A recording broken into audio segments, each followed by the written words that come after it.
Hello students, एक बार फिर आपका स्वागत है आपके अपने YouTube channel smart study classes पर। प्यारे बच्चों, इससे लास्ट वीडियो के अंदर हम आपको क्लास 12th का अनसॉल्व्ड पेपर एचएम का बच्चों 2020 का फर्स्ट पेपर सॉल्व करा चुके थे, जिसका कि सेट नंबर 324 XA है बच्चों। ठीक है, अनसॉल्व्ड आपका स्टार्ट हमने कर ही दिया है, एक वीडियो हमने आपको प्रोवाइड करा ही दी है बच्चों। आज ये दूसरी वीडियो है सेट नंबर 1 की। तो हम बच्चों जैसा कि आपको पहले वीडियो में बता चुके हैं कि पीछे से सेट स्टार्ट करा रहे हैं, मतलब 2020 का करा रहे हैं, फिर उसके बाद 19 का सॉल्व कराएंगे, 18 का सॉल्व कराएंगे। अगर आप रियल में आपको बता दूं, अगर आप 20 और 19 2 साल का भी प्रैक्टिस सेट अच्छे से लगा लेंगे और जब आप पेपर देने जाएँ तो सिर्फ इन्हीं का रिविजन करके जाएँ, किताब कुछ ना पढ़ें, नो प्रॉब्लम। सिर्फ अनसॉल्व्ड पेपर का अच्छे से प्रिपेयर करके जाएँ तो इसी टाइप के क्वेश्चंस बच्चों बोर्ड एग्जाम में आने वाले हैं। बल्कि कहें तो यही क्वेश्चंस आ सकते हैं, मतलब यही क्वेश्चंस आएंगे और आएंगे कहाँ से। तो इस टाइप के क्वेश्चंस बच्चों आपको बहुत अच्छे से प्रैक्टिस हो जाएगी। एक 2020 के में 7 सेट हैं, वो 7 पेपर हैं बच्चों, उनको आप अच्छे से, और 2019 में 7, 14-15 पेपर आप अच्छे से प्रिपेयर कर लीजिए बच्चों। हर टाइप का क्वेश्चन आपके दिमाग में घूम जाएगा। और इनको करने से पहले सबसे मेन इंपॉर्टेंट जो बात मैं आपको बता चुका हूँ कि total formula of 12th class math, 11th class, 10th class, total जितनी भी आपने अभी तक 10 से लेकर 11 तक फॉर्मूले पढ़े हैं वो सारे फॉर्मूले आपको क्लियर होने चाहिए। सॉरी, तभी आपकी बात बनेगी बच्चों। ठीक है, चलिए तो आते हैं आगे के क्वेश्चंस पर। तो बच्चों हम लास्ट वीडियो में आपको पहला पार्ट फर्स्ट खंड आपको सॉल्व करा चुके थे, जिसके अंदर 5 ऑप्शनल क्वेश्चंस थे, वो हमने आपको सोल्यूशन करा दिए थे। उसके बाद आपका सेकंड खंड चल रहा था, जिसमें 5 सवाल हैं, जिसमें से 4 सवाल हम आपको करा चुके थे, लास्ट सवाल आपका रह गया है। उसके बाद खंड 3 तीसरा आपका स्टार्ट होगा बच्चों। ठीक है, चलिए तो देखिए बच्चों, यहाँ पर अगर हम बात करें क्वेश्चन नंबर आएगा आपका सेकंड का अड़ा पार्ट। ठीक, दूसरे का अड़ा, ये क्वेश्चन है बच्चों। तो इसमें हमसे कहा है बच्चों कि फलन fx इज इक्वल टू, ये बच्चों सांतत्य तथा अवकलनीयता की 5.1 पहली एक्सरसाइज से सवाल है, जिसमें लिमिट LHL RHL और फंक्शन की वैल्यू निकाल देते हैं बच्चों। ठीक है, तो क्वेश्चन क्या है पहले उसको लिखते हैं। फंक्शन दे रखा है बच्चों में fx is equal to x³ + 3 when x does not is equal to 0 and 1 when x is equal to 0 के लिए यह दिखाइए कि यह x = 0 पर संतत नहीं है। यानी हमें शो करना है, show that x is equal to 0 पर डिसकंटिन्यूअस है ना, संतत नहीं है, ये हमें प्रूफ करना है बच्चों। संतत नहीं है। ठीक है बच्चों, तो इसके लिए मैं आपको बता दूं थोड़ा सा कॉन्सेप्ट क्या था। हम ऐसे सवालों में बच्चों लिमिट्स ज्ञात करते थे, LHL RHL left hand limit and right hand limit, और उसके बाद फंक्शन की वैल्यू तीनों अगर बराबर आ जाती थी तो हमारा फंक्शन संतत होता था। तीनों बराबर नहीं आ रही या तीनों में से कोई एक भी बराबर नहीं है तो फंक्शन हमारा असंतत यानी डिसकंटिन्यूअस होता था बच्चों। ठीक है, ये कॉन्सेप्ट मैं आपको बता चुका हूँ। और यहाँ से हम फंक्शन किस तरीके से उठाते थे, अकॉर्डिंग टू बिहेव चेंज। यहाँ पर x की वैल्यू का किस पर बिहेव चेंज हो रहा है, किस पॉइंट पर बिहेव चेंज हो रहा है, उसके अकॉर्डिंग हम बच्चों यहाँ से फंक्शन उठा देते हैं। अगर आपको याद हो तो, आपने एक्सरसाइज 5.1 कर रखी हो तो। ठीक है बच्चों, तो यहाँ पर हम सबसे पहले निकालेंगे x = 0 पर बिहेव चेंज हो रहा है तो x = 0 पर निकालेंगे, x = 0 पर। ठीक है बच्चों, तो सबसे पहले निकालेंगे left hand limit LHL। Okay, तो LHL के लिए हम क्या करते हैं बच्चों, लिमिट LHL के लिए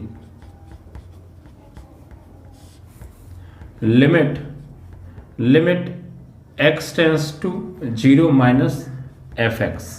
अब x टेंस टू 0 माइनस का मतलब क्या है बच्चों, x की वैल्यू 0 से थोड़ी छोटी है, तो x की वैल्यू 0 से छोटी हो या बड़ी हो, हमें कौन सा फंक्शन लेना है ये। क्यों, क्योंकि यहाँ पर कहा है ये हम तब लेंगे फंक्शन जब x का मान 0 के बराबर ना हो। छोटा हो तब भी यही लेना है, x का मान 0 से बड़ा हो तब भी यही लेना है। But x does not equal to 0, के लिए ये नहीं लेना है, मतलब x का मान 0 के बराबर होगा तो नहीं आपको लेना, x का मान 0 से छोटा होगा तब भी आप ये लेंगे, x का मान 0 से बड़ा होगा तब भी आप लेंगे, x = 0 पर आपको ये लेना है, ठीक है। तो x बराबर 0 के लिए नहीं है, ये उससे छोटे या बड़े के लिए है ये फंक्शन, ठीक है। चलिए, तो यहाँ पर x का मान 0 से छोटा, थोड़ा छोटा, इट मीन्स x का मान 0 के बराबर तो है नहीं, तो फिर कौन सा फंक्शन लेंगे, ये वाला। तो यहाँ पर हो जाएगा limit x tends to 0 minus fx की जगह आ जाएगा बच्चों x³ प्लस x। अब उसके बाद यहाँ पे बच्चों लिमिट चेंज होती है, यानी लिमिट h टेंड्स टू 0 और x की जगह क्या रखते हैं बच्चों 0 माइनस h, x की जगह पर 0 माइनस h और ऊपर से होल क्यू, और यहाँ भी x की जगह पर 0 माइनस h। यही तो कॉन्सेप्ट था बच्चों, ठीक है। फिर इसको सॉल्व करेंगे तो लिमिट s टेंड्स टू 0, यहाँ पर ये हो जाएगा आपका माइनस का h³ और ये माइनस का h। अब यहाँ पर आप लिमिट लगाइए बच्चों, तो लिमिट रखने पर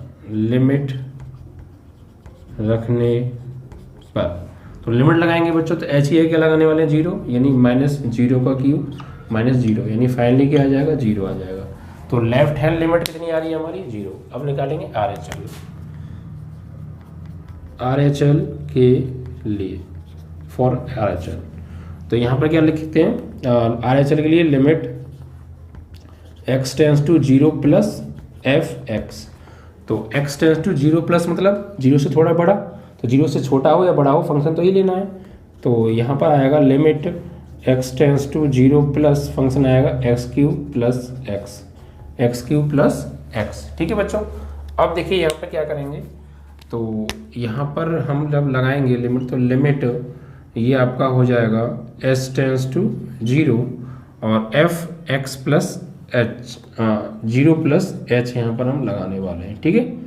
एंड प्लस x ये क्या लगाएंगे 0 प्लस h। भाई x की अगर राइट हैंड लिमिट में हम लिमिट s टेंड्स टू 0 लेते हैं और x की जगह पर 0 या x और जो भी a प्लस h वैसे होता है, ये a की वैल्यू होती है तो a प्लस h हम लगाते हैं, बट a की वैल्यू 0 है तो इट मीन्स 0 प्लस h लगा रहे हैं। और लेफ्ट हैंड लिमिट में हम लिमिट s टेंड्स टू 0 लेते हैं और x की जगह पर a माइनस h रखते थे। यही तो रूल रेगुलेशन थे, मैंने आपको बताया था। नहीं पढ़े हो तो 5 पॉइंट में जाके पहले उस रूल रेगुलेशन को समझ लें, ठीक है बच्चों। तो यहाँ पर अब इसके बाद हम लिमिट पुट करेंगे, सॉल्व करते हैं पर थोड़ा सा। तो limit s tends to 0 h³ plus h। अब यहाँ लिमिट रखने पर, तो लिमिट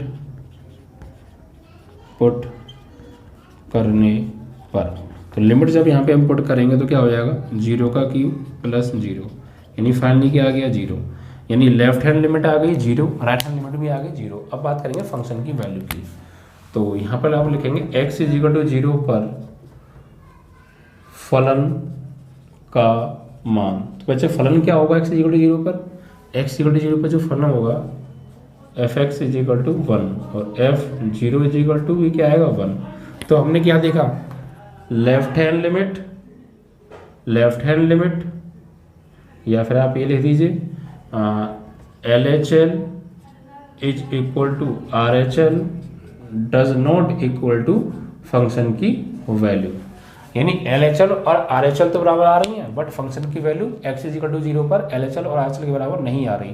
भाई लेफ्ट हैंड लिमिट आ रही थी x = 0 पर 0, राइट हैंड आ रही है 0, बट x = 0 पर फंक्शन की वैल्यू क्या आ रही है 1।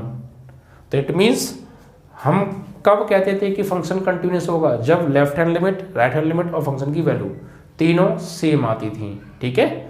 तीनों में से अगर कोई भी अगर एक भी अनइक्वल आ रही है, मिसमैच हो रही है, तो इट मीन्स फंक्शन डिसकंटिन्यूस होगा, कंटिन्यूस नहीं होगा, असंतत होगा, संतत नहीं होगा, ठीक है। अतः लिखेंगे चूंकि LHL = RHL does not equal to function की वैल्यू, अतः फलन असंतत है, ठीक है। और यही हमें प्रूफ करना था कि ये जो फंक्शन है डिसकंटिन्यूस होगा, असंतत होगा। समझ में आया इस तरीके से। फिर मैं बता दूं, अब इस टाइप का कोई भी क्वेश्चन आएगा तो आपको अच्छे से समझ में आ जाएगा, ठीक है। तो मैं कोई भी क्वेश्चन करा रहा हूँ, पहले उसका थोड़ा उसके बारे में डिटेल दे देता हूँ, फिर सॉल्यूशन कराता हूँ। जैसे कि आपको अनसॉल्व है, अभी हम धीमे चल रहे हैं और धीमे ही चलेंगे शुरू के 2-3 सेट, जो कि नई चीज़ है। चीज़ तो नई नहीं है, लेकिन क्वेश्चंस जो आ रहे हैं अब वो पूरी बुक से उठ के आ रहे हैं। कोई क्वेश्चन लास्ट चैप्टर से, कोई फर्स्ट चैप्टर से, कोई बीच के से, कोई फोर्थ से, कोई फिफ्थ से, समथिंग इस टाइप से। तो अब उसका कॉन्सेप्ट तुरंत हमारे दिमाग में आना बहुत ज़रूरी है। तो धीमे धीमे जब हम करेंगे, जब हर टाइप का क्वेश्चंस 2-3 सेट जब हम कर लेंगे, हर टाइप का क्वेश्चंस हमारे दिमाग में घूम जाएगा, तो फिर हम अच्छे से जल्दी जल्दी समझ जाएंगे। इसलिए हम पहले भी स्टार्टिंग में स्लो चलेंगे, ठीक है। फिर समझते हैं f x is equal to दे रखा है, ये हमें फंक्शन है। ये कब लेना है बच्चों में function x Q plus x, जब एक्स की वैल्यू 0 से छोटी या बड़ी हो। एक्स की वैल्यू 0 पर नहीं लेना। और ये कब लेना है, जब एक्स का मान 0 के बराबर हो। तो हमें ये शो करना है बच्चों कि एक्स इक्वल टू 0 पर कंटिन्यूस होगा, कंटिन्यूस नहीं होगा, संतत नहीं होगा, ठीक है। असंतत होगा मतलब संतत नहीं है, एक ही बात है, ये समझिएगा। संतत नहीं है मतलब ये इसका यही हो गया, संतत नहीं है, ठीक है। तो हमें संतत नहीं है प्रूफ करना है। तो संतत नहीं है कहा है उसने, प्रूफ करो। तो हमारे दिमाग में तुरंत क्लिक करना चाहिए कि यह संतत नहीं है की कंडीशन होती थी left hand limit, right hand limit और फंक्शन की वैल्यू, तीनों में से कोई भी एक अनइक्वल आना चाहिए। तो हमारा जो है डिसकंटिन्यूअस फंक्शन होता था, ठीक है। तो उसके लिए हमने क्या किया, एक्स इजिकल टू 0 पर बिहेव चेंज हो रहा है, जो कि एक्स इजिकल टू 0 पर कुछ और है, छोटे से छोटा लें तो कुछ और है। तो इट मीन्स बिहेव चेंज हो रहा है 0 पे। तो एक्स इजिकल टू 0 पर उसने कहा भी है कि 0 पे आपको डिसकंटिन्यूअस प्रूफ करना है। तो हमने एक्स इजिकल टू 0 पर लेफ्ट हैंड लिमिट निकाली। लेफ्ट हैंड लिमिट का कॉन्सेप्ट क्या है निकालने का, लिमिट एस टेंड्स टू 0 लेते हैं और एक्स की जगह पर a माइनस एच रखते हैं। और a क्या होता है, जिस पॉइंट पर हम लिमिट निकाल रहे हैं वो वैल्यू होती है a की, ओके। तो limit x tends to 0 minus f x, it means that students we can say x की जो वैल्यू है वो 0 से थोड़ी छोटी है और 0 से छोटा होगा तब भी यही फंक्शन हमें लेना है। अब यहाँ पर फिर लिमिट चेंज होगी, s टेंड्स टू 0 हो जाएगी और x के क्या रखेंगे 0 माइनस एच, जहाँ जहाँ x आ रहा है वहाँ क्या लगा दो 0 माइनस एच। फिर ये सॉल्व किया, उसके बाद हमने लिमिट पुट की, जहाँ जहाँ h आ रहा है वहाँ क्या लगा दिया 0, तो ये 0 0 फाइनली क्या आ गया 0। एंड राइट हैंड लिमिट के लिए बात करें तो राइट हैंड लिमिट का कॉन्सेप्ट होता है कि लिमिट s टेंड्स टू 0 लेते हैं और x की जगह पर a प्लस एच रखते हैं। तो limit x tends to 0 plus means x का मान 0 से थोड़ा बड़ा है, तो x का मान जब 0 से थोड़ा बड़ा होगा, ग्रेटर देन 0 होगा, तो फंक्शन यही लेना पड़ेगा हमें, ठीक है। तो यहाँ पर हमने फंक्शन ले लिया f(x) की जगह पे x की cube plus x upon x tends to 0 plus, okay. अब नेक्स्ट, उसके बाद देखा हमने बच्चों यहाँ पर next limit s tends to, limit change करेंगे तो लिमिट क्या चेंज हो जाएगी, यहाँ से x टेंड्स टू 0 प्लस की जगह पर लिमिट s टेंड्स टू 0 हो जाएगा और x की जगह पर 0 प्लस एच पुट हम करने वाले हैं, ठीक है। इसको सॉल्व आउट किया थोड़ा सा तो ये चीज़ मिली हमें। अब यहाँ पर हम लिमिट पुट कर देंगे, इट मीन्स दैट h की जगह पर क्या लगा देंगे 0, तो जहाँ जहाँ h है वहाँ 0 पुट कर दीजिए, तो 0 0 फाइनली 0 आ गया। It means left hand limit and right hand limit तो इक्वल आ रही हैं। अब डिसकंटिन्यूअस प्रूफ करना है तो हमको जो वैल्यू ऑफ फंक्शन है, फंक्शन की जो वैल्यू है वो और आपको इसके डिफरेंट लानी पड़ेगी, तो आ जाएगी, कोई दिक्कत नहीं है। तो x इक्वल टू 0 पर फंक्शन क्या होगा, x इक्वल टू 0 पर फंक्शन क्या है 1, it means f x equal to 1, x से 0 पुट किया तो वैल्यू क्या आएगी 1 ही आने वाली है। तो left hand limit right hand limit तो इक्वल है 0 0, बट फंक्शन की वैल्यू अनइक्वल, बराबर नहीं है। इट मीन्स फंक्शन क्या है डिसकंटिन्यूअस, असंतत है, ठीक है बच्चों, संतत नहीं है। ये आपका क्वेश्चन कंप्लीट हो गया। तो कॉन्सेप्ट पे को आप समझिए, तब मैंने पढ़ाया था तब भी कॉन्सेप्ट पे ही फोकस किया था और अब भी कर रहा हूँ, जिससे कि आप यही क्वेश्चन नहीं, इस टाइप का कोई भी क्वेश्चन आ जाए तो आप उसको कंप्लीट कर लें बच्चों।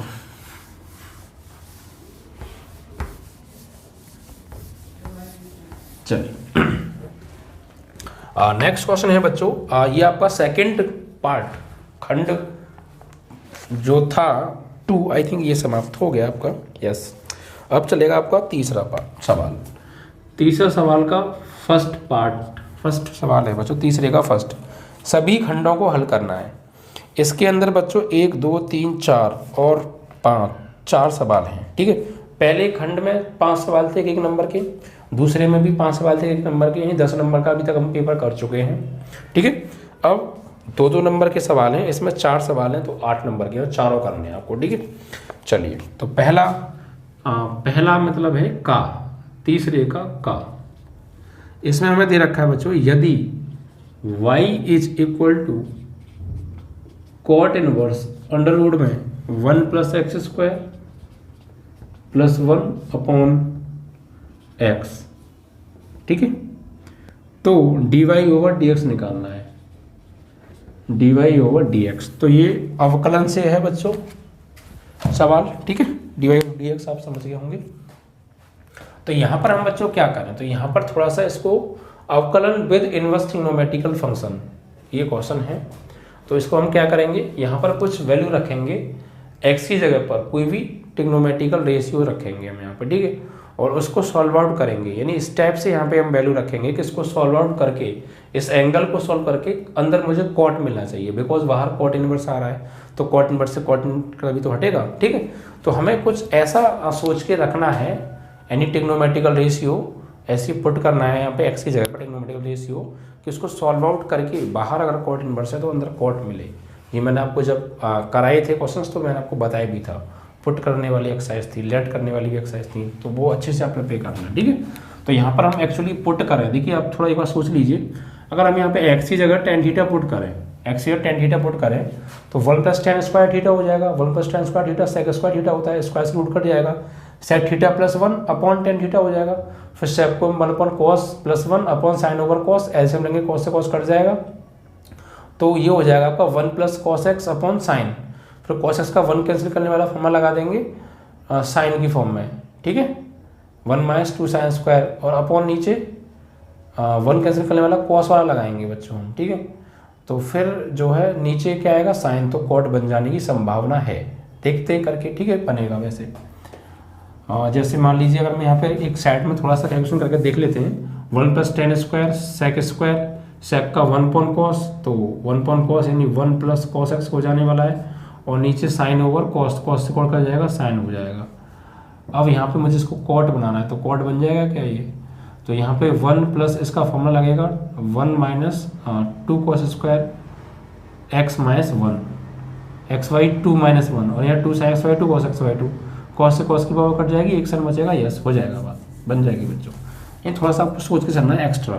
तो यहाँ पे क्या करेंगे, put x is equal to tan theta, तो यहाँ पे लगाइए y is equal to cot inverse under root में 1 plus tan square theta plus 1 upon tan theta, okay. तो y is equal to cot inverse 1 plus tan square theta क्या होता है बच्चों, sec square theta plus 1 upon tan theta. तो y is equal to cot inverse square से sec cancel, तो sec theta plus 1 square से root cancel, ठीक है, sec theta plus 1 upon tan theta. अब इसके बाद यहाँ पर इसको सॉल्व आउट करो थोड़ा सा, y is equal to cot inverse sec को ब्रेक करेंगे 1 upon cos theta plus 1 upon tan को sin theta over cos theta, okay. y is equal to cot inverse 1 plus cos theta, LCM ले लिया, और नीचे cos थीटा तो है ही है एलसीएम में, और ये sin theta over cos theta, इससे ये कैंसिल आउट हो गया, ठीक है। तो क्या बचा, y is equal to cot inverse 1 plus cos theta upon sin theta. अब देखिए फॉर्मूले बहुत ज़रूरी हैं, मैंने क्या कहा, अब इस टाइप के सवालों को करने के लिए फॉर्मूले बहुत ज़रूरी है, सभी formulas.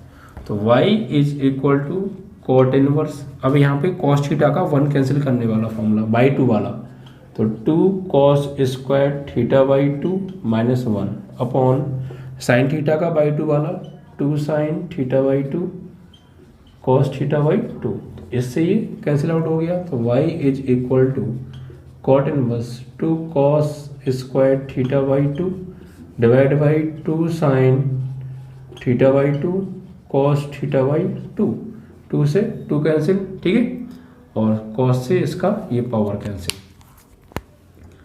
y is equal to cot inverse cos theta by 2 upon sine theta by 2, okay. तो y is equal to cot inverse cos theta by 2 sine theta by 2 बोले तो cot थीटा बाई 2, क्या cot थीटा बाई 2, ये तो यहाँ से जब इसको हटाएंगे तो कोट से कोट इनवर्स हट जाएगा, तो y is equal to theta by 2 आ जाएगा। और फ्रॉम फर्स्ट तो y is equal to theta की वैल्यू क्या है, यहाँ से थीटा की वैल्यू निकालिए आप, तो यहाँ से आप इसको ऐसा करिए, इधर भेजिए tan को, तो थीटा की वैल्यू आ जाएगी tan इनवर्स x। ठीक है, ये वैल्यू आप यहाँ लगा दीजिए, थीटा की जगह tan इनवर्स x अपॉन 2। अब ये डिफरेंशिएशन लायक बना है। तो आपने क्या देखा, कितने इसमें 10th क्लास के फॉर्मूले यूज हुए जो कि हमने पढ़े थे, basic formulas 10th 11th class के ट्रिग्नोमेट्री के जो बेसिक फॉर्मूलाज थे वो क्लियर। देखिए मैं फिर बता रहा हूँ आपको, आप अगर अनसोल्ड देख रहे हैं तो बिल्कुल ना देखें, अभी मोबाइल बंद कर दें, अपना बंद करें और बंद करके सीधे जितने भी रूल रेगुलेशन मैंने आपको लिखाए हैं पहले जाके उनको पढ़ें, नहीं तो समझ में नहीं आएगा प्यारे। सारे 10th क्लास में, 11th क्लास में, 9th क्लास में ट्रिग्नोमेट्री के फॉर्मूले और मैं लिखा चुका हूँ in chapter number 2 inverse trigonometrical function. Starting में ही मैंने सारे फॉर्मूले आपको क्लियर कराए थे, जितने भी फॉर्मूले यूज हो रहे हैं सब फॉर्मूले मैंने आपको लिखाए हैं। ठीक है, मैंने स्टार्ट किया था तो पहले ट्रिग्नोमेट्री के फॉर्मूले से ही स्टार्ट किया था, क्योंकि मुझे पता थी कि फॉर्मूला का कितना महत्व है, ट्रिग्नोमेट्री के फॉर्मूला का कितना महत्व है इन क्लास 12th। ठीक है, तो आपको ये सारी चीज़ें प्रिपेयर करिए, पहले जाके चैप्टर वाइज सभी फॉर्मूले याद कीजिए, डेली याद कीजिए, धीमे धीमे करिए। जैसे जैसे आप करेंगे डेली, अगर आप देखेंगे उन फॉर्मूलों को तो आपके याद हो जाएंगे। लेकिन आप यार याद ही नहीं करेंगे और इनको पढ़ने बैठेंगे तो आपका सिर्फ दिमाग खराब होगा। अगर आपको फॉर्मूले याद नहीं है तो सिर्फ समझ में कुछ नहीं आएगा, सिर्फ और सिर्फ दिमाग खराब होने वाला है। क्या कभी कोई सा सवाल आ गया, कभी कोई सा आ गया, इसका रूल तो कुछ और है, इसमें तो कहीं से फॉर्मूला लग रहा है, इसमें कहीं से फॉर्मूला लग रहा है। सिर्फ ये तभी होगा जब आपको पूरी बुक के फॉर्मूले क्लियर नहीं होंगे। मैंने आपको स्टार्टिंग में कहा था कि जितनी भी चैप्टर वाइज मैं फॉर्मूले रेगुलेशन करा रहा हूँ, रूल रेगुलेशन, इनको आप एक फॉर्मूले की कॉपी बना लीजिए। जिन लोगों ने बना ली होगी आज वो बहुत ज़्यादा उनके लिए हेल्पफुल होगी। और मैंने कहा था कि एक दिन आपको जब पता चलेगी अगर आपने नहीं बनाई तो कितनी कमी है फॉर्मूले की कॉपी की, और जिन लोगों ने बना ली होगी तो आज उनको उनका इम्पोर्टेंस मालूम पड़ रहा होगा कि हाँ yes it is very important और ये हमने बहुत अच्छा किया बच्चों।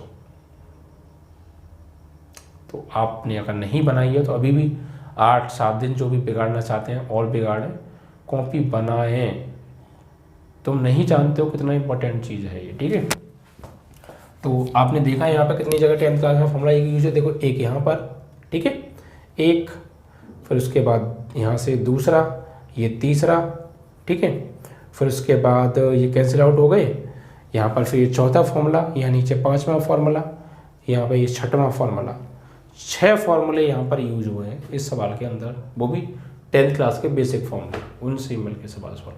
ठीक है, अब देखिए यहाँ पर आप कंडीशन आप पढ़ सकते हैं। तो x के सापेक्ष अवकलन होगा, अवकलन करने पर तो y का होगा dy ओवर dx, यहाँ 1/2 constant d over dx of tan inverse x।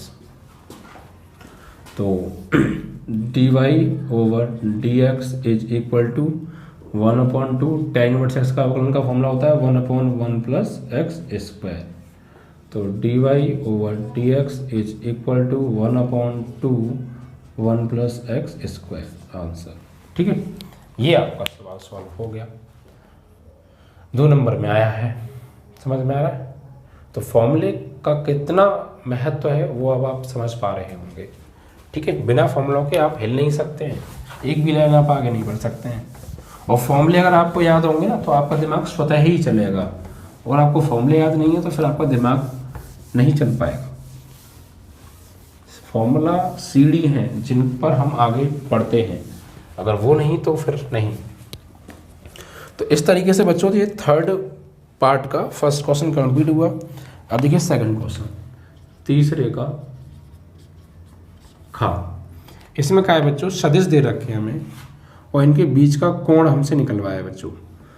तो सदिश यानी वेक्टर हमें इसको मान लेते हैं, माना पहला सदिश जो दिया उसको वेक्टर a बराबर मान लेते हैं हम। हमें दे रखा है 2i cap minus j cap plus 2k cap. ठीक है, एंड दूसरा सदिश दे रखा है, इसको वेक्टर b मान लेते हैं हम, बराबर 3i cap plus 3j cap plus 4 के कैप, ठीक है। और इनके बीच का कोण ज्ञात करना है। तो दो सदिशों के बीच के कोण, अभी ये चैप्टर चल रहा है आपका, ये फॉर्मूला जो है एक्सरसाइज 10.3 का है, मैं आपको करा चुका हूँ, ठीक। इससे आगे भी हम नहीं पहुँचे हैं। तो दो सदिशों के बीच का कोण निकालने का फॉर्मूला मैंने आपको बताया था बच्चों, दो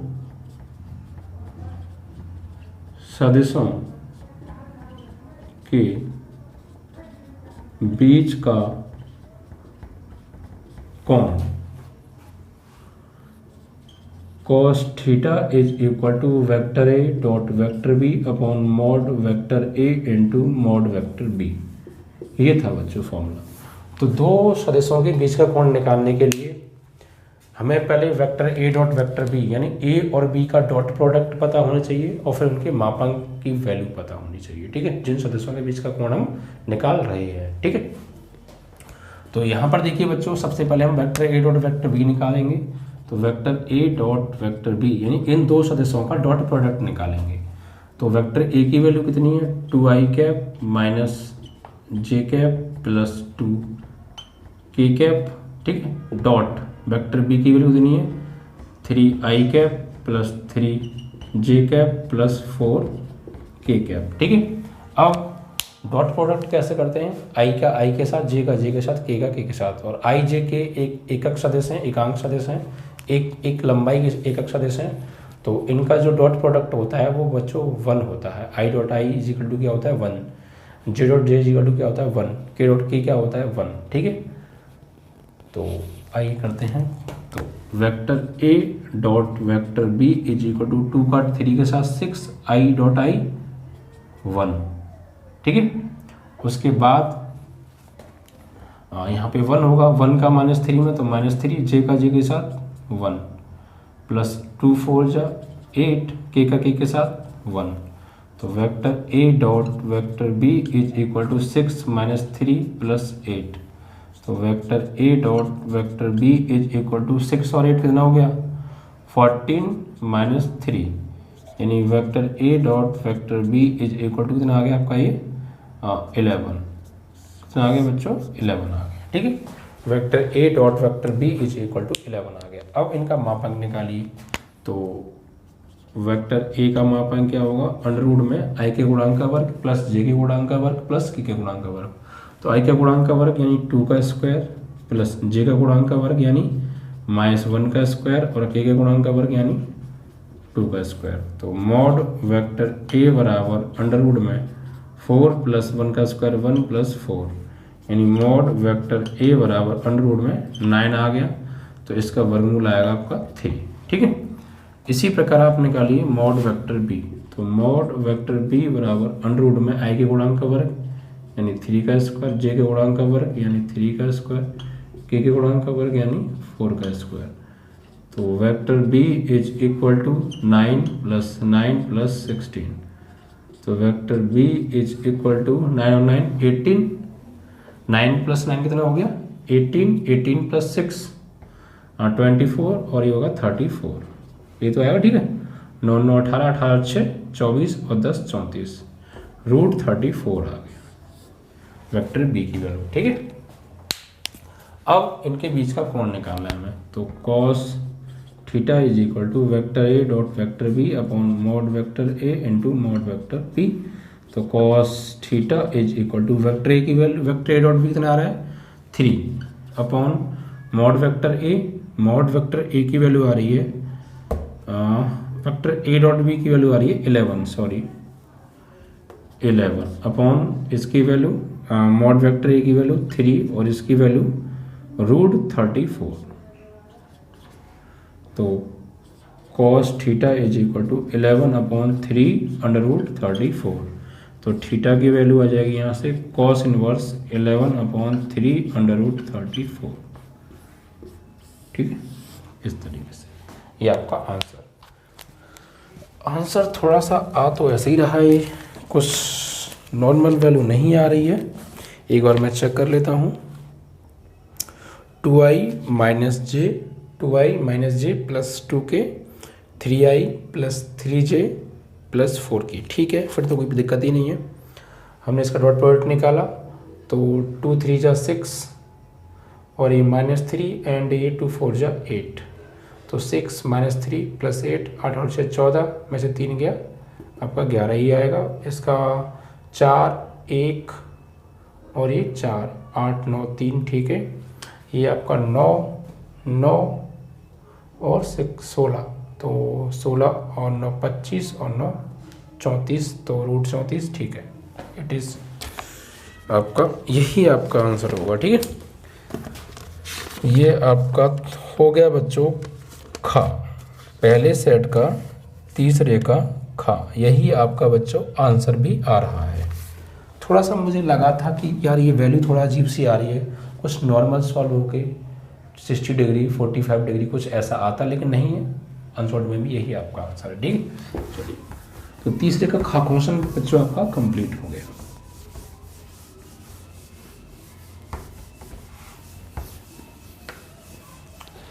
ओके, चलिए बच्चों, इसके बाद बच्चों एक क्वेश्चन अगला है, क्वेश्चन नंबर है आपका ये गा। इसमें क्या है बच्चों, देखिए ये चैप्टर अभी हमने आपको कराया नहीं है, ठीक है। निम्न अवरोधों x + y <= 8, हमें ये क्वेश्चंस दे रखी हैं बच्चों, ठीक है। चलो इसको सॉल्व करते हैं। मैं आपको पहले इसका थोड़ा सा पूरा बेसिक समझाऊंगा, जिससे कि आपको कोई भी समस्या बच्चों ना आए, ठीक है। चैप्टर कौन सा है बच्चों, ये जिस चैप्टर से ये क्वेश्चन आया ये है बच्चों रैखिक प्रोग्रामन, ठीक है। चलो लिखते हैं क्वेश्चन को। रैखिक प्रोग्रामन चैप्टर भी हमने कराया नहीं है, बहुत सिंपल चैप्टर है, बहुत आसान चैप्टर है, और यहाँ से क्वेश्चन बोर्ड एग्जाम में जरूर बनता है। और जैसा कि आप देख रहे हैं ये पेपर में से यही क्वेश्चन है बच्चों। तो यहाँ पर देखिए क्या होता है, यहाँ पे हमें अवरोधक दे रखे हैं बच्चों, ये गा क्वेश्चन है तीसरे का। तो अवरोधक दे रखे हैं बच्चों x + y <= 8 एंड इसको बना दीजिए। और दूसरा हमें दे रखा है 3x + 5y 3x + 5y > 15, ठीक है। और ये x > 0 एंड y > 0 हमें दे रखा है। के अंतर्गत z = न्यूनतम मान ज्ञात करना है। तो न्यूनतमीकरण हमें दे रखा है बच्चों, कितना है, z = x + 3y, ठीक है। और न्यूनतम मान हमसे पूछा है, न्यूनतम मान, कभी कभी अधिकतम भी पूछता है बच्चों इसमें, ठीक है। न्यूनतम अधिकतम कुछ भी पूछ सकता है। तो ये बच्चों इसमें क्या है, इस टाइप के इस चैप्टर में हमें इसी तरीके से 2 इनइक्वलिटीज़ दे रखी होती हैं, असमकाएँ, ठीक है। ये असमकाएँ हैं, ये सिंबल की वजह से इनको असमकाएँ हम कहते हैं, ठीक है बच्चों। तो ये 2 इनइक्वलिटीज़ दे देते हैं, कभी कभी 3 इनइक्वलिटी भी देते हैं, ठीक है। और 2 ये भी मिलती हैं हमें, ये भी इनइक्वलिटीज़ हैं बच्चों, ठीक है। यहाँ पर क्या होता है बच्चों, और ये न्यूनतमीकरण दे रखा है, यानी यहाँ से, और कभी कभी अधिकतमीकरण भी देते हैं, यानी कि न्यूनतम मान पूछेगा तो ये न्यूनतमीकरण है, अधिकतम पूछेगा तो अधिकतमीकरण है, और कभी कभी दोनों भी पूछ लेता है एक ही सवाल में। तो ये बच्चों इसमें कॉन्सेप्ट क्या है इसको करने का, हमें ये जो इनइक्वलिटीज़ दे रखी हैं, असल में क्या दे रखी हैं, सबसे पहले इनको हम XY प्लेन पर ड्रॉ करते हैं बच्चों, ठीक है। और वहाँ पर उस एरिया ब्लॉक करते हैं अकॉर्डिंग टू कंडीशन, वो कैसे हम बताएंगे भी आपको। और फिर वहाँ से वो कटान बिंदु लेकर हम इसमें लगाते हैं XY की जगह पर, जो भी वैल्यू हमें निकल के आती हैं वहाँ पर हम देखते हैं कौन सी वैल्यू न्यूनतम है अधिकतम है। न्यूनतम पूछे तो न्यूनतम मान निकाल देते हैं वहाँ से, अधिकतम गए अधिकतम मान देते हैं, ठीक है। ये कॉन्सेप्ट है, आइए करते हैं। सबसे पहले हम बच्चों क्या करेंगे, इनको हम ड्रॉ करेंगे XY प्लेन पर। तो उसके लिए हमें इनको जो है समीकरण रूप में लिखना पड़ेगा, ठीक है। तो यहाँ लिखेंगे x + y <= 8 को समीकरण रूप में लिखने पर, ठीक है। इसको आप 1 बना दीजिए, इसको आप 2 बना दीजिए, ठीक है। तो इसको लिखेंगे तो x + y = 8 समीकरण रूप में लिखने के लिए यहाँ पर हमें इक्वेशन लगाना पड़ेगा, इनइक्वालिटी का सिंबल हटाना पड़ेगा, ठीक है बच्चों। तो यहाँ पर हम कैसे इसको शो करते हैं, किसी भी लाइन को XY प्लेन पर ड्रॉ करने के लिए क्या किया जाता है ये आपने क्लास 10th में पढ़ा होगा, वहाँ पर आपने काफ़ी लाइंस को जो है ड्रॉ किया होगा एक्स वाई प्लेन पर। ठीक है, तो उसके लिए हम क्या करते थे बच्चों, यहाँ पर पुट अपनी तरफ से वैल्यू लगाते हैं एक्स इज इक्वल टू 0 रखने पर। तो एक्स इक्वल टू 0 रखेंगे यहाँ पर तो क्या आएगा बच्चों, तो एक्स की जगह 0 plus y is equal to 8, यानी वाई की वैल्यू क्या आ जाएगी 8। तो इट मीन्स बिंदु क्या आ गए बच्चों, बिंदु आ गए, एक्स की जगह रखा 0 तो वाई की वैल्यू आई 8। ठीक है, अब एक बार वाई क्या मान रखेंगे अपनी तरफ से 0, वाई बराबर 0 रखने पर, ये कॉन्सेप्ट है बच्चों ध्यान से समझिएगा। तो x प्लस वाई की जगह 0 इज इक्वल टू 8, तो x की वैल्यू क्या आ गई 8 आ गई। ठीक है बच्चों, तो यहाँ से बिंदु क्या मिले हमें, तो यहाँ से हमें बिंदु मिले बच्चों x की जगह x की वैल्यू आई 8 जब y की वैल्यू रखी थी हमने 0। ठीक है, तो ये इस पहली इनइक्वालिटी के पॉइंट्स आ गए जिनको हम ड्रॉ करेंगे एक्स वाई प्लेन पर। ऐसे दूसरे के निकालिए बच्चों, तो यहाँ पर आप लिखेंगे समीकरण 2 को असमिका इनइक्वालिटी, यानी 3x plus 5y is greater than equal to 15 को समीकरण रूप में लिखने पर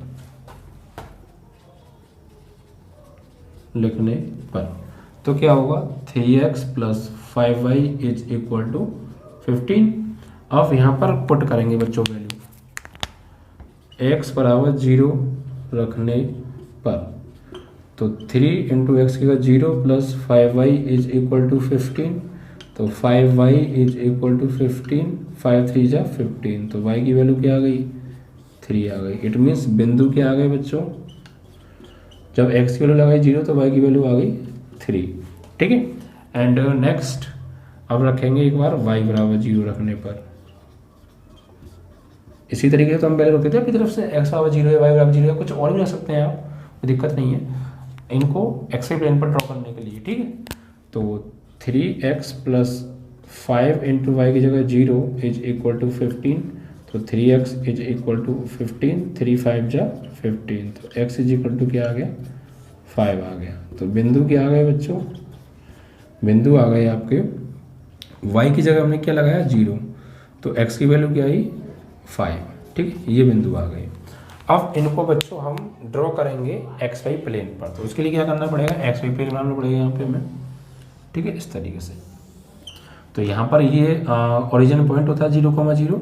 अब देखिए सबसे पहले हम इस वाली लाइन को ड्रॉ करते हैं। ठीक है, इस इनइक्वालिटी को, तो यहाँ पर पहला पॉइंट था एक्स की जगह 0 तो वाई पे चलना है 8, तो यहाँ पर पॉइंट बना लीजिए बच्चों, एक्स की जगह वैल्यू है 0, तो एक्स की वैल्यू तो 0 हो गई, बट वाई की वैल्यू क्या है +8, इट मीन्स ऊपर चलेंगे, तो 1 2 3 4 5 6 7 8 कुछ इस तरीके से यहाँ पर, तो ये आ गया आपका 0,8 0,8। ठीक है, और इसी का दूसरा पॉइंट एक्स की वैल्यू 8 तो वाई की वैल्यू 0, एक्स की वैल्यू 8 तो वाई की वैल्यू क्या आ रही है बच्चों 0, तो एक्स की वैल्यू 8 यानी 1 2 3 4 5 6 7 8 एंड वाई की वैल्यू 0, तो यहाँ पर ये हो गया आपका, इस पॉइंट को आप थोड़ा सा इधर लिखिए 0,8 और यहाँ पर 8,0 8,0। ठीक है, तो ये दोनों पॉइंटों को मिला तो ये अब आप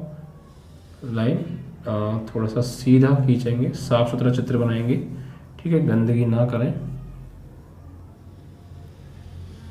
इस तरीके से। ठीक है, तो ये आपकी जो लाइन है कौन सी है, इनइक्वालिटी कौन सी है, ये x plus y greater less than equal to 8। ठीक है, इसी प्रकार आप इस वाली को ड्रॉ कीजिए आप, तो यहाँ पर x की वैल्यू 0 तो y की वैल्यू 3, तो x की वैल्यू 0 y की वैल्यू 1 2 3। ठीक है, एंड x की वैल्यू 5 y की वैल्यू 0, तो 1 2 3 4 5, x की वैल्यू 5 y की वैल्यू 0, तो यहाँ पे आपकी ये हो गई 0,3 और यहाँ पर 5,0, तो इन दोनों को मिला तो ही लाइन आप खींच दीजिए इस तरीके से। ठीक है, कुछ ऐसा करके यहाँ से जाएगा आपकी लाइन, तो इस इनइक्वालिटी को आप कह सकते हैं कि ये है आपकी 3x plus 5y is greater than equal to 15। ठीक है, इस तरीके से। तो अब देखिए बच्चों, इनको हम ये हमने दोनों इनइक्वालिटीज को जो है शो तो कर दिया एक्स वाई प्लेन पर। ओके, अब यहाँ पे क्या होगा, अब यहाँ पर आप देखिए नेक्स्ट कॉन्सेप्ट क्या होता है। ये जो समीकरण 1 है इसको हम चेक करेंगे कि ये मूल बिंदु की तरफ वाले एरिया में है या मूल बिंदु के विपरीत वाले एरिया में पड़ रहा है। तो उसके लिए क्या करना पड़ेगा, हमें यहाँ पर क्या करेंगे, इसमें मूल बिंदु लगा कर देखेंगे, यानी 0,0। अगर ये 0,0 के लिए सत्य हो गया तो इसी मूल बिंदु की साइड वाला एरिया को घेरेगा ये, और अगर असत्य हुआ तो विपरीत वाले एरिया को घेरेगा। ठीक है, तो ये x प्लस वाई में आप क्या लगाएंगे, समीकरण 1 में, समीकरण 1 में समीकरण तो नहीं है बच्चों, ये इनइक्वालिटी है, असमिका, असमिका 1 में x बराबर 0 और y बराबर 0, यानी x की जगह भी 0, y की जगह भी 0 लगाओ आप। तो यहाँ पे लगाएंगे आप 0, 0 प्लस 0 और लेस देन इक्वल टू कितना हो गया 8। तो 0 is less than equal to 8। लेकिन क्या ये वाली बात सत्य है बच्चों? यस, सत्य है। 0 जो होता है वो 8 से छोटा होता है, तो ये वाली बात क्या है, सत्य है। तो ये सत्य हो गई, तो इसका मतलब ये हो गया कि ये जो पहली इनइक्वालिटी है, ये वाली पहली वाली यानी कि आपकी ये जो है मूल बिंदु के तरफ वाले एरिया को बिलोंग करेगी, यानी इस वाले पूरे एरिया को। ठीक है, ये वाली जो लाइन है ये पूरे इस वाले एरिया को बिलोंग करेगी। ठीक है, और देखते हैं अभी। और उसके बाद इसकी बात करें तो असमिका सेकेंड में भी आप x बराबर 0 और y बराबर 0 रखने पर। ठीक है, तो इसमें लगाएंगे हम 0, तो 3 into 0 plus 5 into 0 is greater than equal to 15। तो ये 0 हो जाएगा पूरा, greater than equal to 15। But बच्चों ये वाली बात क्या है, असत्य है, क्योंकि 0 कभी भी 15 से बड़ा नहीं होता है, तो ये असत्य है। तो मतलब ये जो दूसरी इनइक्वालिटी है, ये वाली ब्लैक वाली जो है, ये जो है मूल बिंदु वाले साइड के एरिया को नहीं ब्लॉक करेगी। फिर ये किधर करेगी, दूसरे साइड का जो एरिया है। भाई हम 0,0 पे चेक करते हैं, अगर 0,0 पे सत्य हो रही है तो इट मीन्स वो 0,0 की तरफ के एरिया को ब्लॉक करेगी, और जो ब्लैक वाली है वो असत्य है, मीन्स ये उसके विपरीत दूसरी साइड का जो एरिया है उसको ब्लॉक करेगी। ठीक है, और x is greater than equal to 0 and y is greater than equal to 0 का मतलब ये हो गया कि ये x का मान 0 से बड़ा है, x का जो मान है x इज इक्वल टू और ग्रेटर देन 0 और y is equal to greater than 0 का मतलब ये हो गया कि x एक्सिस और y एक्सिस, ये y एक्सिस के लिए एक्सिस का समीकरण क्या होता है, y बराबर 0, x एक्सिस का समीकरण y बराबर 0 और y एक्सिस का समीकरण x बराबर 0, यानी ये इन एक्सिस को बिलोंग कर रही हैं इनको। लेकिन हमें कौन सा एरिया लेना है, हमें लेना है ये वाली लाइन है, ये ऊपर वाले एरिया को बिलोंग करेगी। ठीक है, इधर ऐसे करके, और ये वाली नीचे वाले को, और इसका मतलब है y एक्सिस और ये x एक्सिस, यानी y एक्सिस यानी ये वाला, x एक्सिस यानी ये वाला, और y एक्सिस यानी ये वाला। तो अब हम इस वाले एरिया को ब्लॉक करेंगे, ये थोड़ा सा आपको हटाना पड़ेगा, क्योंकि आपको ये जो है सत्य है तो नीचे वाले एरिया को लेगी, ये असत्य है तो ऊपर वाले एरिया को लेगी, और ये y एक्सिस को और ये एक्सिस को यानी कि इसको और इसको, इन चारों से घिरा हुआ जो एरिया है ये इसको हम जो है रंग देंगे अच्छे से। ठीक है, इस तरीके से। अब समझ में आया कैसे? अगर ये 0,0 पर ये वाली सत्य है तो 0,0 के साइड यानी नीचे की तरफ ब्लॉक करेंगे, ये असत्य है तो ऊपर की ओर, और ये एक्स का समीकरण y बराबर 0 यानी इसको, और y का समीकरण x बराबर 0 यानी इसको। तो इन चारों से जो ब्लॉक बंद जो एरिया है, जो घिरा हुआ क्षेत्र है उसको हम जो है रंगेंगे। ठीक है, ये आप थोड़ा स्केल से करेंगे अच्छे से, मैंने तो थोड़ा आपको समझाने के लिए बार बार पेन चला दिया है इस तरीके से। अब न्यूनतम मान कैसे निकालेंगे बच्चों, ये चारों पॉइंट ले लीजिए आप, ये वाला पॉइंट, ये वाला जो एरिया है जो घिरा हुआ है इन 4 पॉइंटों से मिलकर घिरा हुआ है। तो इन 4 पॉइंटों में से इसको आप ए पॉइंट मान लीजिए, इसको बी पॉइंट मान लीजिए, इसको सी पॉइंट मान लीजिए, इसको डी पॉइंट मान लीजिए। ठीक है, क्लियर? इतनी बात आपको समझ में आई क्या किया हमने? ठीक है, अब क्या करेंगे, यहाँ पर आते हैं। यहाँ पर हम क्या करेंगे, बिंदु हमें दे रखे हैं ए कितना दे रखा है बच्चों, 0,3, बी 0,8, सी 8,0 और डी। तो अब क्या करेंगे बच्चों, इन चारों पॉइंट्स पर हम इस न्यूनतमीकरण z is equal to x plus 3y की वैल्यू फाइंड आउट करेंगे, और जिस पॉइंट पर सबसे न्यूनतम मान आएगा वही न्यूनतम मान हमारा आंसर होगा। ठीक है, तो x z is equal to x plus 3y बिंदु ए पर, a 0,3 पर निकालो बच्चों। तो z बराबर ये x का मान और ये y का मान, तो लगाओ x की जगह 0 और 3 इंटू वाई की जगह 3, यानी कितना आ जाएगा, 9 आ जाएगा। ऐसे ही बच्चों निकालो बिंदु b 0,8 पर, तो z बराबर x की जगह क्या लगाने वाले हैं, यहाँ भी 0 और 3 इंटू वाई की जगह 8, यानी 24 आ गया। ठीक है, अब इसी प्रकार बिंदु C 8,0 पर, तो z बराबर x की जगह 8 प्लस 3 इंटू वाई की जगह 0, यानी z बराबर 8। और लास्ट पॉइंट है आपका बिंदु D पर, D यानी 5,0 पर, तो z बराबर आ जाएगा आपका x की जगह 5 प्लस 3 इंटू वाई की जगह 0, यानी z बराबर आ गया 5। ठीक है, अब इन चारों मानों में ये देखो सबसे छोटा मान क्या है, क्योंकि न्यूनतमीकरण हमें ज्ञात करना, न्यूनतम मतलब न्यूनतम मान, मिनिमम वैल्यू। तो ये 9 है, ये 24 है, ये 8 है और ये 5 है, तो सबसे ज़्यादा न्यूनतम क्या है इसमें, 8 है। तो न्यूनतम मान इज इक्वल टू 5, और यही आपका आंसर। ठीक है, इस तरीके से आपको ये करना है। समझ में आया? तो सबसे पहले हमने क्या किया, जो भी हमें इनइक्वालिटीज दे रखी थी क्वेश्चन नंबर 1 और 2 मान लिया। ठीक है, और इसका जो न्यूनतमीकरण हमें दे रखा था z x equal to 3y, ये भी लिख लिया, न्यूनतम मान निकालना है, ये क्वेश्चन हो गया। फिर जो भी फर्स्ट जो इनइक्वालिटी है उसको पहले इक्वेशन बनाओ, उसके लिए इनइक्वालिटी के सिंबल हटा के जीरो इक्वल लगाना पड़ेगा यहाँ पे। तो x plus y is equal to 8 हो गया। ठीक है, अब हमने क्या किया, यहाँ पे x इज इक्वल टू 0 रखा अपनी तरफ से, ऐसी y एक बार x बराबर 0, एक बार y बराबर 0, यानी आपने 10th क्लास में बहुत पढ़ा होगा किन्हीं भी लाइंस को एक्स प्लेन पर ड्रॉ करने के लिए उसके पॉइंट्स कैसे निकालते थे, कोऑर्डिनेट कैसे निकालते थे। तो बहुत सिंपल है।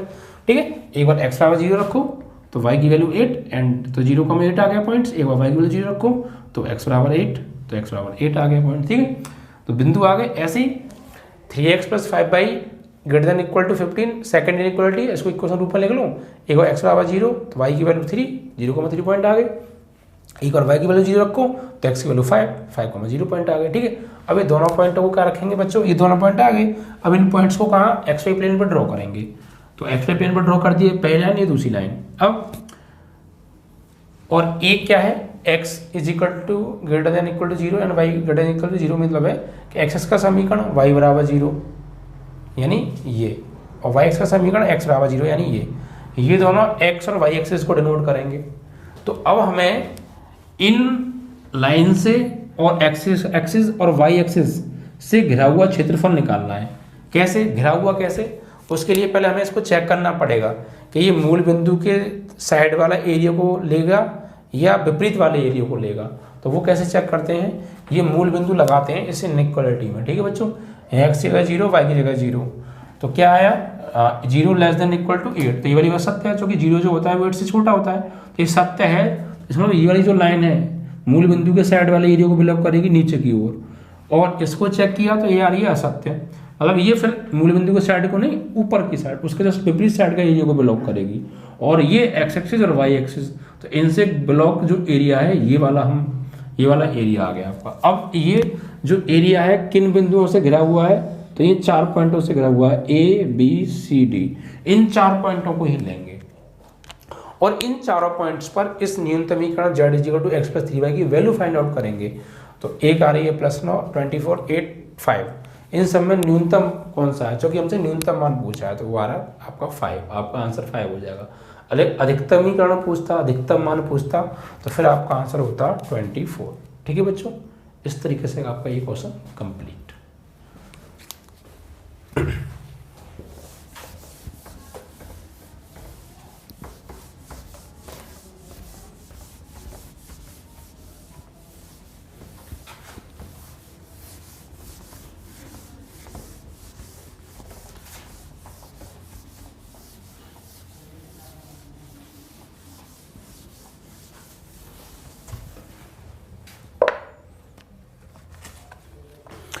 इसके बाद देखिए बच्चों, आपका है क्वेश्चन नंबर घ, तीसरे का घ। इसमें क्या है देखिए, हमें बच्चों ये इक्वेशंस दे रखी हैं, 1 - x/3 is equal to 7x - 14/2p is equal to z - 3/2। First, second दे रखी है बच्चों 7 - 7x/3p is equal to y - 5/1 is equal to 6 - z/5। Equation number second. ठीक है बच्चों, और यहाँ से p की वैल्यू हमसे फाइंड आउट कराई है। ओके, चलिए तो अब देखिए बच्चों, ये क्वेश्चन किस चैप्टर से है, तो ये बच्चों वेक्टर से ही है। ठीक है,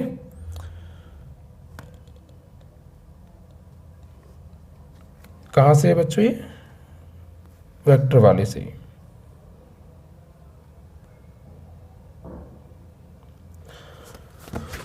तो ये स्टैंडर्ड इक्वेशन से हैं बच्चों। ठीक है, अब देखिए यहाँ पे हम क्या करेंगे, सबसे पहले ये इक्वेशन एक्चुअली होती क्या है। इक्वेशन जो होती है बच्चों इनकी, वो इस टाइप की होती है बच्चों, x - x1/a1 is equal to y - y1/b1 is equal to z - z1/c1 and x - x2/a2 y - y2/b2 z - z2/c2। लेकिन बच्चों अभी ये चैप्टर हमने कराया नहीं है, तो इसके लिए हम क्या करेंगे, इनकी कंपेयर करेंगे। लेकिन यहाँ पर इसमें देखिए अंतर क्या है, x - x1/a1, तो ये एक्चुअली x इधर आना चाहिए था, 1 इधर आना चाहिए था। ठीक है, और एक चीज़ और यहाँ पे नोट कीजिए आप, ये x y और z है, इनके गुणांक क्या है, 1 है। लेकिन यहाँ पर x y z के गुणांक कहीं कहीं 1 नहीं है, तो पहले 1 बनाएंगे, यानी इनको पहले इस जैसा बनाओ। तो इसके लिए बच्चों मुझे क्या करना पड़ेगा, पहले मैं इसकी बात करूँगा, तो यहाँ से मैं माइनस कॉमन ले लूँगा। अगर माइनस कॉमन ले लूँगा तो x - 1, और जो माइनस कॉमन लेके नीचे 3 के आगे लगा दूँ, तो अब ये कुछ जैसा बन गया बराबर। ऐसे यहाँ पर देखो x है, ठीक है, सॉरी ये x नहीं होगा, आई थिंक ये y होगा, मुझे चेक करना होगा एक बार।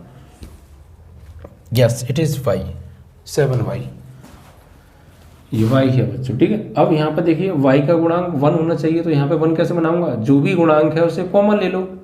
तो यहाँ से 7 कॉमन ले लूँगा मैं, तो ये हो जाएगा y - 7 दूनी 14, और जो 7 कॉमन लिया है उसको मैं भेज दूंगा 2p/7, क्योंकि ये 7 दोबारा वापस वहीं चला जाएगा, और ये 7 इस तरीके से ऊपर जाएगा, तो फिर इस तरीके से वापस भी तो आ सकता है। ठीक है, इस तरीके से हम इसको लिख सकते हैं। और यहाँ पर ये सही है, z - 3/2, ये समीकरण नंबर 1। इसको आप ऐसे रहने दीजिए, या फिर आप ऐसा करिए, इसको इक्वेशन नंबर 1 बना लीजिए। ऐसे इसको बनाइए बच्चों तमीज में, या फिर लिख लीजिए समीकरण 1 की तुलना, समीकरण 1 की तुलना आप करेंगे बच्चों किससे, x - x1/a1 is equal to y - y1/b1 is equal to z - z1/c1 से। तो सिर्फ हमको कुछ नहीं चाहिए, सिर्फ a1, b1 और c1, ये वैल्यूज कंपेयर करके निकालेंगे। तो A1 की जो वैल्यू हो जाएगी -3, B1 की हो जाएगी 2p/7 और C1 की वैल्यू हो जाएगी 2। ठीक है, इसी प्रकार बच्चों इसकी बात करेंगे हम। तो इसको भी बच्चों वही करिए आप, पर तो x माइनस x1 में बनाइए और यहाँ पे गुणांक 1 बनाइए। तो यहाँ से क्या करना पड़ेगा, -7 कॉमन लीजिए आप। जब आप यहाँ से -7 कॉमन ले लेंगे तो ये x माइनस 1/3p/-7 हो जाएगा। समझ में आया कैसे? देखिए यहाँ से -7 कॉमन लिया तो ये चीज़ आ गई, ये चीज़ पहले, और 7 कॉमन ले लिया तो यहाँ पे 1 बचेगा। ठीक है, देखिए कैसे किया, मैं साइड में थोड़ा समझा देता हूँ। पहले -7 कॉमन लिया, ओनली 7 लिया कॉमन, तो ये हो गया 1 - x, फिर माइनस कॉमन लिया तो ये हो गया x - 1। तो ये जो 7 है एक्चुअली ये डिवाइड में भेज दिया, जो कि वापस ये वहीं चला जाएगा। ठीक है, ऐसे करके। उसके बाद ये अपनी जगह ठीक है, y - 5/1 इज इक्वल टू, यहाँ से माइनस कॉमन लेना पड़ेगा, z - 6 और माइनस को लेना पड़ेगा यहाँ पर। ठीक है, अब इसको ला दीजिए आप समीकरण नंबर 2। तो यहाँ पे आप लिखेंगे कि समीकरण 2 की तुलना आप करेंगे x - x2/a2 is equal to y - y2/b2 is equal to z - z2/c2। तो यहाँ से a2 की वैल्यू क्या हो जाएगी, इस a2 की वैल्यू हो जाएगी ये, यानी a2 is equal to 2p/-7, b2 की वैल्यू क्या हो जाएगी 1 और c2 की वैल्यू हो जाएगी -5। तो a1 b1 c1 and a2 b2 c2 की वैल्यू इस तरीके से आप स्टैंडर्ड इक्वेशन से कंपेयर करके निकाल लेंगे। ठीक है, उसके बाद अब इसमें पूछा क्या था, एक्चुअली हमसे हमें पूछा था कि p का मान निकलवाइए यदि ये रेखाएं परस्पर लंबवत हैं। तो समीकरण 1 व 2 परस्पर लंबवत हैं तो p का मान, तो जब बच्चों ये दोनों आपस में लंबवत होती हैं तो कंडीशन थी बच्चों एक तरीके से ये अनुपात आ गई। यहाँ से हम बच्चों सदिश भी बना सकते हैं, इसको हम वेक्टर a बना सकते हैं, इसको वेक्टर b बना सकते हैं, बस इनके साथ i लगा के ऐड करना है। और जब दो सदिश लंबा होता है तो vector a dot vector b is equal to क्या होता है, vector a dot vector is equal to -1 होता है बच्चों, नहीं vector a dot vector b is equal to 0 होता है। और मैंने आपको ये कंडीशन भी बताई थी बच्चों कि दो सदिश लंबत होते हैं तो a1 b1 plus a2 b2 plus a3 b3, या फिर आप इसको ऐसे ना कह के हमने c में लिखा है तो a1 a2 plus b1 b2 plus c1 c2 is equal to 0 होता है जब दो सदिश लंबवत होते हैं। तो ठीक है, हमने एक्चुअली यहाँ पे ये a1 b1 c1 लिया है, और वैसे हम जो सदिश मानते थे वो वेक्टर a बराबर a1 a2 a3 लेते थे, कोई दिक्कत नहीं है, वो कोई प्रॉब्लम नहीं है। आप ये कंडीशन भी ठीक है, या फिर आप a1 b1 plus a2 b2 plus a3 b3 भी ठीक है, वो भी एक ही बात है। बस इसमें यहाँ पे हमारा c आ गया तो कोई प्रॉब्लम नहीं है। ठीक, तो अब देखिए वैल्यू लगाइए बच्चों, a1 की वैल्यू कितनी है -3 इंटू a2 की वैल्यू कितनी है 2p/-7 2p/-7 प्लस b1 की वैल्यू कितनी है 2p/7 और b2 की वैल्यू कितनी है 1 प्लस c1 की वैल्यू कितनी है 2 और c2 की वैल्यू कितनी है -5 इज इक्वल टू 0। यहाँ से सॉल्व कीजिए आप इसको, तो माइनस से तो माइनस कट गया, 3 दूनी 6p/7 और प्लस 2p/7 और -2 पंजे 10 बराबर 0। तो यहाँ से एलसीएम कितना आएगा 7, तो कितना होगा 6p plus 2p is equal to 10, कितना हो गया 8p और ये 70, तो p की वैल्यू आ गई 70/8। ठीक है, इस तरीके से आपका आंसर आ जाएगा। तो कैलकुलेशन आप थोड़ा सा ध्यान से कीजिए, हो सकता है मिस्टेक हो जाती है कभी कभी। तो कंपेयर करके आप पहले इनको स्टैंडर्ड इक्वेशन इस टाइप का बनाइए, फिर कंपेयर कीजिए a1 b1 c1 a2 b2 c2 के मान निकालो, और जब दो सदिश लंबवत होते हैं तो a1 a2 plus b1 b2 plus c1 c2 is equal to 0 होता है। तो आप यहाँ पे a1 a2 b1 b2 c1 c2 की वैल्यू लगा दीजिए, कंपेयर करके मल्टीप्लाई करके सॉल्व आउट करके p का मान आप निकाल लीजिए। ठीक है, इस तरीके से आपका ये क्वेश्चन भी कंप्लीट हो गया, थर्ड का घ।